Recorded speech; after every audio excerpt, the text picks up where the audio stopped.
Monsieur, bonjour, bienvenue à tous. Voici les titres de votre journal. Lors du Conseil des ministres réuni hier sous la présidence du président Abdelaziz Bouteflika, plusieurs projets ont été examinés, adoptés. Une synthèse vous sera présentée dans quelques instants. Éducation, les résultats de l'examen du fin du cycle primaire, la 5e, seront connus en fin d'après-midi. Le taux de réussite est de 87,25%. Et puis on vous emmènera dans notre édition visiter les étals du port Al-Jemila, ex-la Madrague, qui propose en ce mois sacré de Ramadan des bourrecs faits à base de poissons et de crustacés. Tout d'abord, le président de la République, Abdelaziz Bouteflika, a adressé un message de félicitations au roi de Suède, Carl XVI Gustaf, à l'occasion de la célébration de la fête nationale de son pays, dans lequel il a fait part de sa volonté à œuvrer avec lui au développement des relations d'amitié et de coopération entre les deux pays. Comme annoncé dans les titres, le Conseil des ministres s'est réuni hier mardi à Alger sous la présidence du président de la République Abdelaziz Bouteflika. Lors de ce conseil, plusieurs projets ont été examinés et adoptés, notamment à caractère économique, tels que le retrait de toute augmentation de droits pour les documents administratifs. Voici le compte-rendu de Karim Haïfa. Dans la partie budgétaire de la loi de finances complémentaire pour l'année 2018 présentée par le ministre des Finances, le projet de loi se limite à l'ajout d'un montant de 500 milliards de dinars en autorisation de programme sans inscription de crédit de paiement supplémentaire. Cette nouvelle dotation permettra de relancer une série de projets sociaux gelés ces dernières années et d'engager de nouveaux projets qui seront financés en concours temporaire par le Fonds national d'investissement. Lors de l'examen de ce projet de loi et après la proposition de relèvement de droits à acquitter sur certains documents administratifs, le président de la République a décidé le retrait de toute augmentation de droits proposée pour les documents administratifs. Par ailleurs, le Conseil des ministres a examiné et adopté 3 décrets présidentiels portant approbation d'un contrat et de 2 avenants à des contrats relatifs à l'exploration et à l'exploitation d'hydrocarbures. Le Conseil des ministres qui a par la suite entendu une communication du ministre des Travaux publics et des Transports portant sur la réévaluation d'opérations d'équipement qui sont à un stade très avancé de réalisation et qui portent sur des projets de voies ferrées ainsi que certaines infrastructures portuaires et aéroportuaires. Le Conseil des ministres a également entendu et débattu une communication du ministre de l'Intérieur et des collectivités locales sur les dispositions prises à l'occasion du mois de Ramadan avec la mobilisation de 8,5 milliards de dinars pour assurer la distribution de près de 2 millions de koufas. Intervenant à l'issue du débat sur ce dossier, le président de la République a chargé les secteurs concernés de veiller à la concrétisation de toutes ces mesures durant le mois de Ramadan et au-delà, en instruisant le gouvernement de prendre les dispositions nécessaires pour que cesse le recours à la distribution du koufin de Ramadan et que cette action de solidarité soit réalisée dès l'année prochaine à travers des allocations financières décaissées par chèque ou par monétique. D'autres projets ont été examinés et adoptés lors du Conseil des ministres d'hier présidé par le président de la République Abdelaziz Bouteflika, tels que la création de l'Académie algérienne de la langue amazigh. Karim Haïfa. Le Conseil des ministres a poursuivi ses travaux par l'examen et l'adoption du projet de loi organique relatif à l'Académie algérienne de la langue amazigh présenté par le ministre de l'Enseignement supérieur et de la Recherche scientifique, une académie chargée entre autres de recueillir le corpus national de la langue amazigh dans toutes ses variétés linguistiques et d'élaborer un dictionnaire référentiel de la langue amazigh. Se félicitant de la présentation de ce projet de loi dans les délais impartis, le président Abdelaziz Bouteflika dira que l'adoption de ce texte par le Parlement couronnera le processus de réappropriation de Tamazight par toute l'Algérie comme l'un des facteurs de consolidation de l'unité de son peuple. Le Conseil des ministres a également examiné et adopté un projet de loi organique fixant les conditions et les modalités de mise en œuvre de l'exception d'inconstitutionnalité, texte présenté par le ministre de la Justice, garde des Sceaux. L'exception d'inconstitutionnalité qui est une avancée juridique récente introduite par l'article 188 de la Constitution.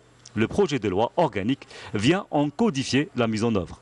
Un nouveau progrès dans la réforme de la justice, dira le président de la République, une réforme qui a déjà produit de nombreux effets au profit des justiciables et qui place notre pays parmi les États les mieux avancés dans ce domaine. Dans le même temps, le chef de l'État a appelé à la poursuite et à l'approfondissement de cette réforme, car la mise à jour de nos lois et la modernisation de notre système judiciaire constituent un processus permanent pour accompagner la réforme de toute la gouvernance dans le pays.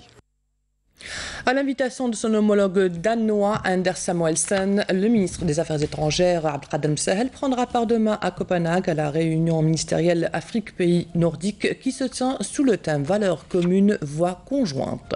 Cette conférence, qui constitue un rendez-vous annuel de concertation et de dialogue, permettra aux États des deux ensemble d'aborder les problématiques et les défis communs en matière de paix et de sécurité, de promotion des investissements et du commerce, ainsi que des questions liées à la promotion de la jeunesse et à l'exploitation du dividende démographique et à la mobilité des personnes et à la migration. En marge de cette conférence, le ministre des Affaires étrangères aura une série d'entretiens avec ses homologues africains et nordiques sur les relations bilatérales et les questions régionales et internationales d'intérêt commun. Éducation, et comme annoncé dans les titres, la première responsable du secteur Nouria Benrabrita a annoncé sur sa page Facebook que les résultats de l'examen du brevet du 5e de l'année 2018 seront connus cet après-midi vers 17h sur le site officiel 5.onec.dz. Et puis sachez que le taux de réussite est de 87,25%.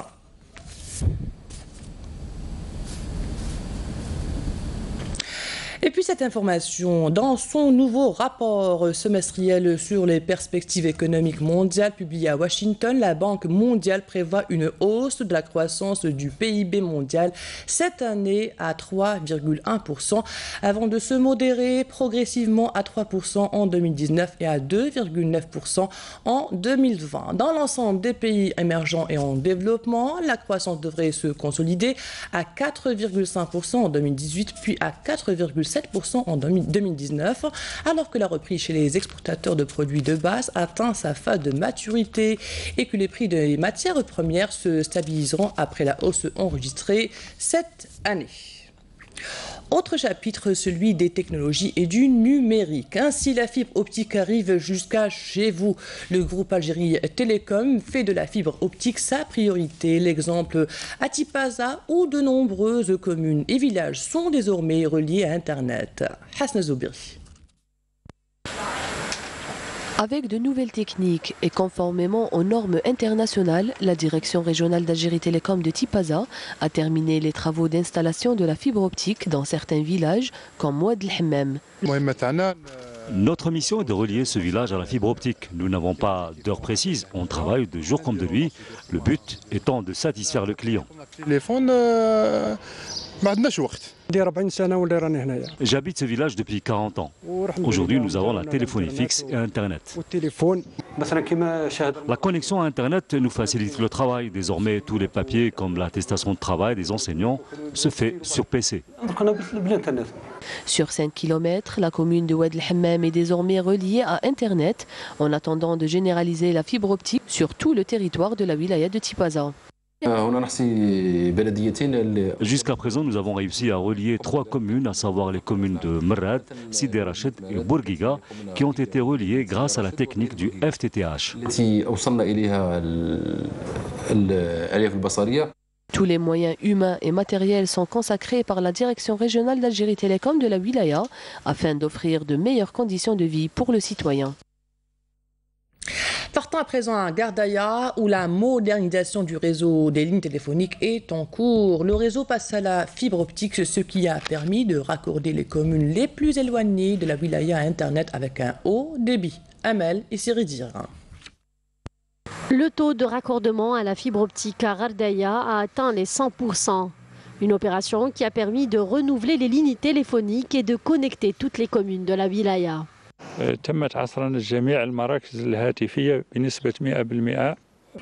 Tous les centres téléphoniques de la wilaya ont été modernisés. Plus de 145 équipements MSAN ont été déployés à travers les différents quartiers de la wilaya, ce qui a permis de mettre fin aux coupures d'Internet et l'amélioration du service. En effet, toutes les communes de la wilaya ont été raccordées au réseau de téléphonie fixe et à Internet, ce qui a permis d'assurer aux citoyens des localités les plus isolées l'accès aux services Internet haut débit, grâce notamment au programme de déploiement du nœud d'accès multiservice MSAN. La commune de Sebseb est une commune isolée et grâce au raccordement à la fibre optique, notre commune a été désenclavée. Il faut signaler aussi que le projet a été réalisé en un temps record. Auparavant, la connexion était à chaque fois coupée et après le projet de la fibre optique, nous n'avons plus de problème de connexion. Nous avons une bonne connexion Internet à la maison. On peut même participer à des concours en ligne en toute facilité. Et afin d'offrir une meilleure qualité de service à ses clients, la direction locale d'Algérie Télécom a aussi lancé un programme de modernisation, d'assainissement et d'adaptation des équipements aux nouvelles technologies qui offrent un très haut débit d'Internet. Dans un communiqué, le ministère de la Défense nationale a indiqué que dans le cadre de la lutte antiterroriste et lors d'une opération de fouille et de recherche à l'Khdaria Wilaya de Bira, première région militaire, un détachement de l'armée nationale populaire a découvert hier et détruit 2 casemates pour des groupes terroristes. Et dans le cadre de la lutte contre la contrebande et la criminalité organisée, un détachement combiné de l'armée nationale populaire a mis en échec dans la zone frontalière de Bni Ounif, Wilaya de Béchar, 3e région militaire, une tentative d'introduction de 2 narcotrafiquants d'une grande quantité de kif traités s'élevant à 6 quintaux et 35 kg. Dans le même contexte, des gardes frontières et des éléments de la gendarmerie nationale ont arrêté à Tlemcen, 2e région militaire, 4 narcotrafiquants de nationalité marocaine. En leur possession, 165 kg de kif traités. Tandis que des gardes-côtes ont saisi à Sénès, 1re région militaire, une autre quantité s'élevant à 30,52 kg.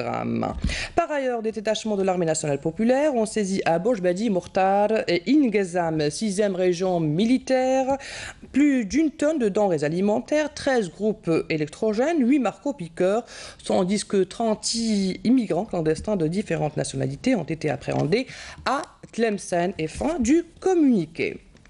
Plus que quelques jours et la pêche au thon prendra fin. À Cap Génat, près de Boumerdes, la pêche continue avec de belles pièces alors que son prix reste excessif sur les étals. Naïm Aloualige, reportage.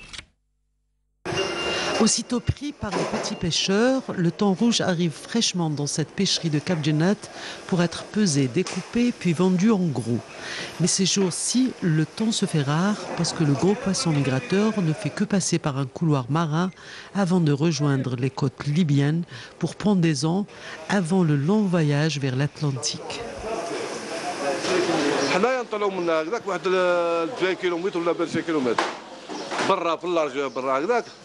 وهذا خدمه تاعو واعره. حنا نروحوا نفطروا في البحر، ندو الماكله تاعنا في رمضان، نروحوا ابيبري 2 ولا 2 تاع النهار، ونروحوا نطلعوا هكذا واحد 25 حتى 30 كيلومتر برا هكذا في اللارج، ونرميو له بالسردين لاشي هذيك كاليو. كي نكاليو نسلكوا نقولوا نسلكوا كالينا خلاص كنتو ندوروا مع دايرين ديبالو هكذا، ندوروا مع الفرنك تاعنا. إلا شفنا الفرنك هذاك او فون باسكو هذاك يضرب 150 الور في الساعه يهود البالوات هذوك، وحنا نروحوا نبداو نجبدوا واعر تقولقي ولا ما يسمحلكش يقطعك باسكو الديماراج تاعو يديماري بواحد 150 150 الور في الساعه. هذا الطون صيدناه اليوم، خرجنا البارح لصواري، خرجنا 2 تاع الصباح، كاين كيف خرجت مقبل منا ودخلوا على الوحده، حنا عاودنا خرجنا على 2. C'est une belle prise ou là? Non, malheureusement. Malheureusement, c'est pas une belle prise parce que d'habitude نجيبوا 2 3 plus grosse que celle-là. Des fois تاع 3 قناطر كاين 3 ونص. Malheureusement هذه اسمها تاع واحد دير واحد القنطار 70 قنطار 50 كيلو. La campagne de pêche est bientôt finie et les petits pêcheurs qui n'ont pas de thonier mais de simples barques arrivent parfois bredouilles. Les plus chanceux mouillent avec à bord 1 ou 2 pièces qui peuvent atteindre jusqu'à 4 quintaux. Quoique le thon rouge se fait rare, il n'en demeure pas moins que les clients affluent davantage, surtout en ce mois sacré. Aujourd'hui, je suis venu pour acheter, oui, effectivement. Les prix, c'est quoi? Les prix sont un peu élevés par rapport aux années précédentes.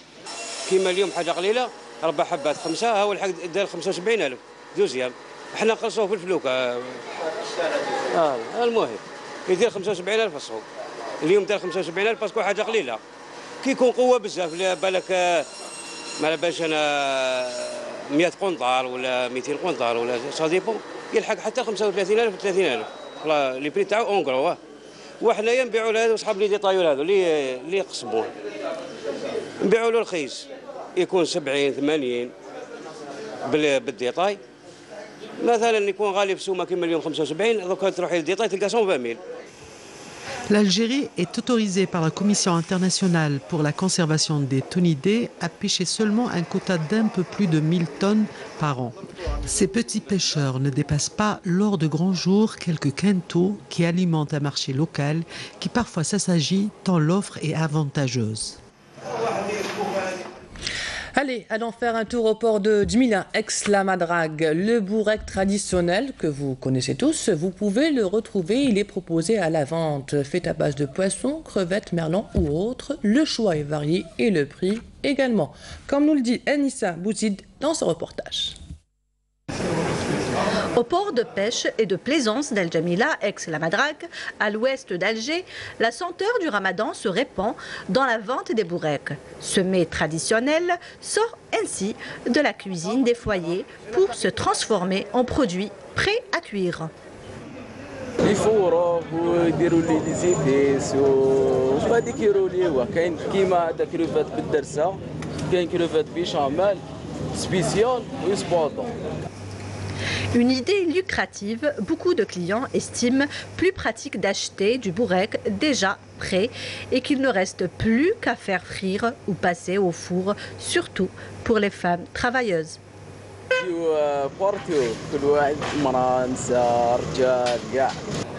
À quelques pas, ce restaurant spécialisé dans le poisson et les crustacés s'investit dans la vente des bourrecs farcis au merlan, aux crevettes ou autres variétés. دونك حنا الاولين كاع اللي درنا البورات تاع الحوت كاين البورات تاع فيونداج تاع الجل صح مي الاول اللي اختار على البورات تاع الحوت سي سوفر سي صا هذه هي حكايه من هذاك الوقت وديمارات وحنا معروفين الصنايعيه تاع الحوت نورسون دو بواسون معروفين دونك كيستيون تاع كونفيونس بواسون فري الحمد لله. البورات تاع الميرلون كاين بورات دو ميكس دو بواسون وكاين حسب لا ريفاج وكاين ثاني اللي يحبوه الغاشي بزاف بورات تاع بيشاميل اللي تري دوموندي. سمير سي لي مان دور كما يقول سي لا سبيسياليتي عنده. حنا نجيو هنايا في الفطار ولا في رمضان ديما هنايا. سبيسيال بوراك ما كاش يا اخويا انا شوف جا كليت كاع بارتو انا نجي لهنا عاد ساكن ميلونج ميرلون دائما هكا مع الشربه مع لا فامي تاعي سي نورمال. On vient de Sidi Bel Abbès. Oui. Chaque année, on vient ici pour prendre des bourrecs, des très bons. C'est du poisson, c'est du vrai poisson. Ils sont vraiment consistants et frais, bien sûr. Frais. Ce plat incontournable pour la table de Ramadan permet aussi aux jeûneurs qui sont loin de chez eux d'avoir ne serait-ce qu'un peu l'odeur de la maison au moment de l'Aden. Et c'est bon. L'actualité à l'étranger, en bref ce midi, un résumé signé par Naïma Haouch. Le bilan du naufrage de l'embarcation au large des côtes sud-est tunisiennes s'est alourdi à 65 morts, selon un dernier bilan du ministère de l'Intérieur. Une embarcation transportant près de 200 migrants clandestins a fait naufrage dans la nuit de samedi à dimanche à 5 miles des îles Karkana. Suite à ce drame, le chef du gouvernement tunisien a annoncé le renforcement des forces sécuritaires sur l'île à travers l'instauration d'un pôle sécuritaire. Les habitants de Daraa, berceau de la contestation anti-Assad au sud de la Syrie, encore sous contrôle rebelle, sont dans l'incertitude et craignent une possible offensive du régime sur leur région. Le chef de la diplomatie syrienne, Walid Ma'allem, a lié la participation de Damas à des négociations sur le sort du sud du pays, contrôlé en partie par la rébellion, au retrait américain d'une autre région située à la frontière irako-jordanienne. Depuis plusieurs semaines, l'armée syrienne envoie des troupes en renfort dans le sud du pays en vue d'une éventuelle opération militaire visant à déloger les factions rebelles. 23 mineurs ont été secourus tôt ce matin au lendemain de l'explosion qui a fait 11 morts et 2 disparus dans une mine de fer du nord-est de la Chine. 11 personnes ont été tuées et 9 autres blessées, dont 5 grièvement lors de l'explosion survenue hier après-midi lorsque des mineurs descendaient des explosifs dans un puits de mine de 1000 mètres de profondeur. Des recherches sont en cours pour retrouver 2 autres mineurs portés disparus. La télévision publique avait dans un premier temps rapporté que l'explosion avait été provoquée par un camion transportant des explosifs devant l'entrée de la mine. La Chine est fréquemment le théâtre d'accidents miniers meurtriers. Retour en Algérie et place au concours en ce mois sacré de Ramadan. Ainsi, la 15e édition du prix international d'Alger de récitation et de psalmodie du Saint-Coran a débuté hier au Palais des Expositions à Alger. 53 pays prennent part à ce concours avec des candidats de moins de 25 ans. Plusieurs prix seront remis lors de la cérémonie de clôture prévue Laylat al-Qadr. Hassiba Abdallah. Plus de 50 pays participent à la 15e édition du prix international d'Alger de récitation, de psalmodie et d'exégèse du Saint-Coran. La compétition a débuté hier au Palais des Expositions des Pins Maritimes, mettant en lice des candidats de moins de 25 ans. J'annonce au nom du président de la République, Abdelaziz Bouteflika, le lancement officiel de la 15e édition du prix international d'Alger de récitation, de psalmodie et d'exégèse du Saint-Coran. Je vous souhaite beaucoup de réussite. La compétition durera exactement 6 jours et c'est le ministère des Affaires religieuses et des Waqf qui supervisera l'organisation. Nous avons des normes et des règles bien précises pour choisir le meilleur des récitateurs. Nous nous basons essentiellement sur la mémorisation du Saint-Coran, la récitation et la psalmodie avec une prononciation correcte. Plusieurs prix seront remis aux lauréats lors de la cérémonie de clôture prévue pour Laylat al-Qadr, autrement dit le 27e jour du Ramadan. Medina TIC est un nouvel espace de loisirs et de divertissement qui vient de voir le jour à Alger. Il regroupe des espaces de projection, une salle de spectacle, des jeux pour enfants ou encore des espaces d'exposition. Nessim Belsaïdi nous en dit plus. Baptisé Medina Tech, situé dans le quartier d'Al Achour en périphérie de la capitale, Medina Tech est un nouvel espace dédié à la détente, aux loisirs, à la culture, au sport et au divertissement, ouvert pendant la saison estivale. Le visiteur trouve ici tout ce dont il a besoin pour passer une journée agréable.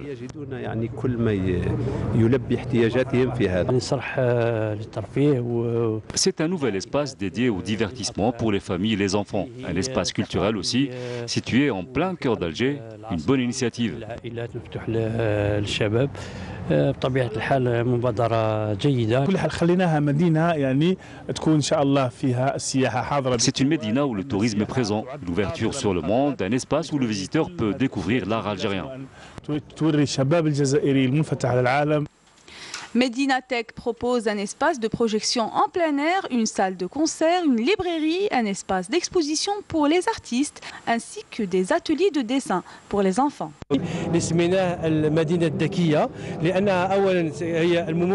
Nous avons appelé cet endroit Medina Tech. Ce lieu est exclusivement sponsorisé par Algérie Post et les opérateurs publics de télécommunications. Il dispose d'espaces commerciaux, de restauration, de parking pour les visiteurs, d'une connexion Wi-Fi et de distributeurs automatiques. Le visiteur peut retirer de l'argent et même payer ses factures.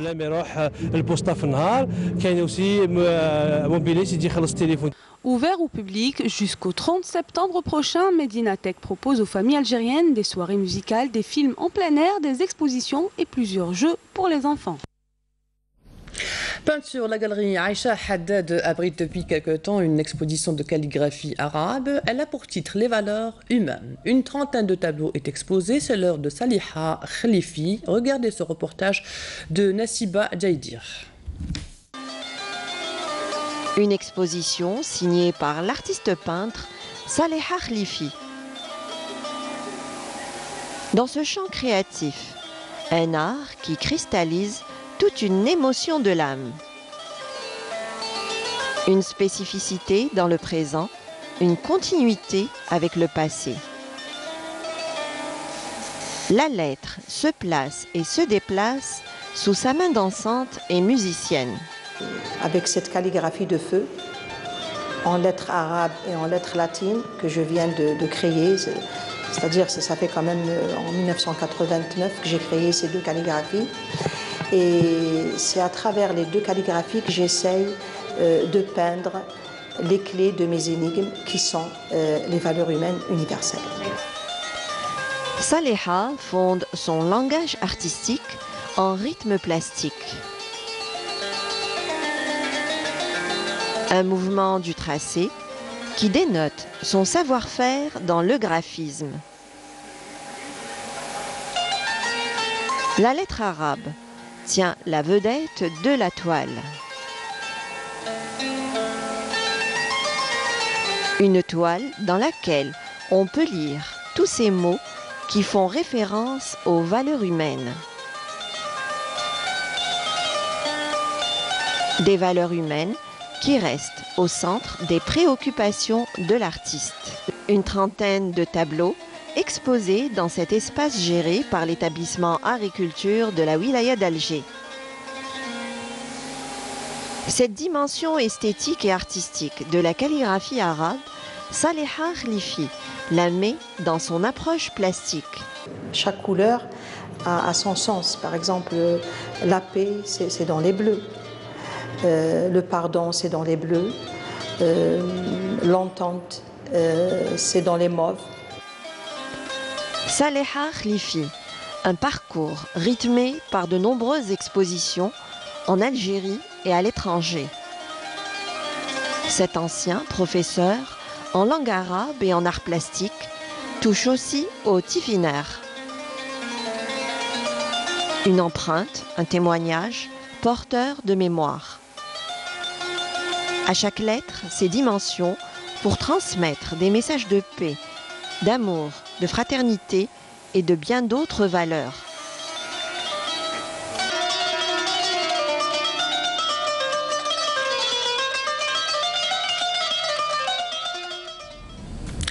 Place au football avec les éliminatoires de la Coupe d'Afrique des Nations 2018 dames. Deuxième et dernier tour. Aller, l'Algérie rencontrera ce soir l'Éthiopie au stade du 5 juillet à Alger à 22h. Les joueuses d'Azzdine Chih tenteront à domicile de prendre une option sur la qualification à la phase finale avant le test décisif d'Addis Abeba dimanche prochain. Et vous pourrez suivre le match ce soir sur Canal Algérie à partir de 22h. Et c'est la fin de cette édition préparée par la rédaction de Canal Algérie. Merci à vous de l'avoir suivi. Dans quelques instants, les prévisions météo de Mina Abed. L'information continue sur notre site ntv.dz, sur YouTube Canal Algérie ou sur notre page Facebook. À demain à midi. Au revoir.